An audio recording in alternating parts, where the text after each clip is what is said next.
Hi guys! Welcome back to my channel. And guys, and with today's vlog, samahan nyo kami ng kapatid ko na lumabas ngayon ng bahay. Maglalakad na kami dyan lang sa bahay.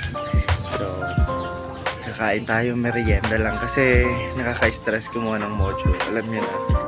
4 PM ngayon ng hapon pero medyo madilim ang langit. Pero lakad pa rin tayo.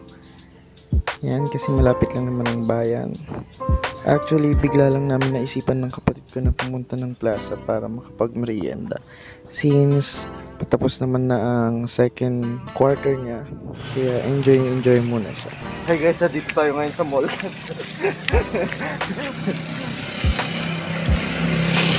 Ito guys, yung sidewalk ng MNHS tapos ng Central. Nasanay na rin naman ako naglalakad-lakad simula nung elementary hanggang high school. Kaya, ayan, malapit lang naman ang barangay namin papuntang bayan. Kaya samahan niyo ako sa short vlog na to para maipasyal ko naman kayo dito sa bayan namin. Ang bayan ng Mapandan, Pangasinan. Sa mga hindi nakakalam or hindi familiar sa bayan namin, actually, itong bayan namin ang isa sa pinakamaliit na town sa Pangasinan. Meron ng kainan. Saan tayo? At last, nakarating na tayo. Actually, bago pa lang kami pumunta, alam na namin pupuntahan namin. Dito kami talaga sa Minute Burger.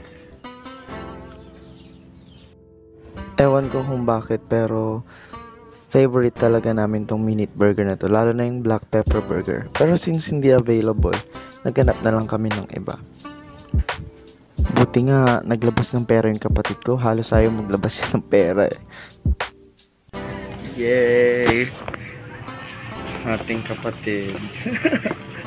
Kayo guys, ano yung gustong-gusto ninyong burger kada nasa burger machine kayo? Comment down below guys, and pag may extra tayo, try din naman natin yung ibang klaseng burger.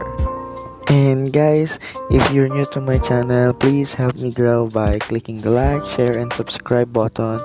Same sa notification bell para updated ka sa mga susunod kong videos. Thank you!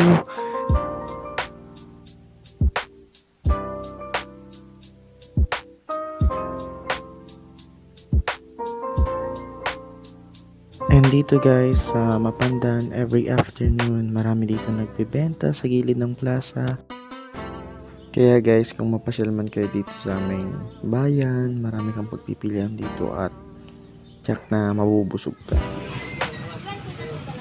Maliban sa burger na favorite ko talagang kainin, favorite ko rin tong kwek-kwek na to.